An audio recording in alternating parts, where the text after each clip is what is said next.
So why don't you lead off and define adaptive reuse? Tell the folks at home what that means. So basically, what that means is finding an existing building that can be repurposed into a different use. And one of the biggest trends is taking a building that might be office or motel and converting that into apartments or efficiency units that can provide the market with affordable housing options. And we're also seeing a lot of office buildings getting converted to life science lab, data center storage. There's all different things that are going on in the adaptive reuse space. Well, it's a very specialized market, I would say, and product type.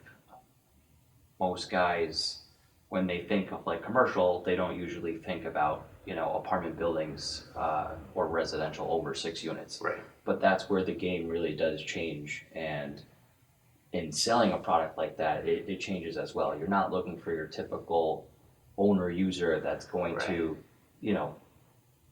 buy it, live in one of the units, and hypothetically have, 2 other tenants help him pay the mortgage. Mm-hmm. This is more of a business, and you're gonna have to run it, operate it, and it takes, a certain kind of guy to do that. What do you guys see as our generation's horizon as far as adaptive reuse goes? Do you think it's churches? Do you think it's malls maybe?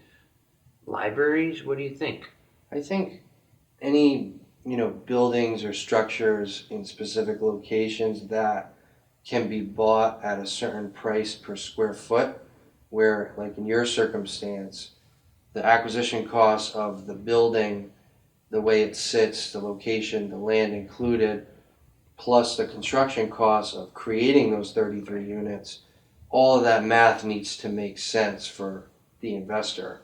What I think for like our next generation, what we're going to be seeing a lot is the malls, these big box stores.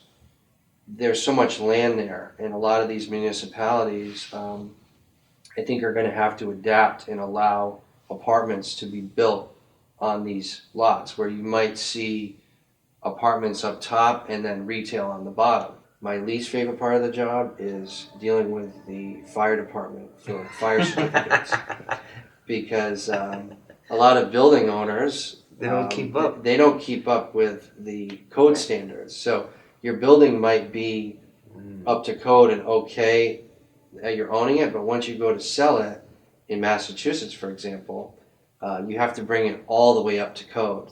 My least favorite is probably if a lender asks for estoppels, maybe going around and Getting having signatures. begging all the tenants to sign an estoppel certificate. That's probably my least favorite, knocking on people's doors and asking for that. Yeah. That could get dicey too if the tenant is like, the hell with you guys. I'm sure you deal with tenants that don't even let you in, right? Oh Like, yeah. you go for a now showing it's and they're just like, like tough, Especially with COVID. knock on their door. They're You like, can't. "We have COVID. Don't come in."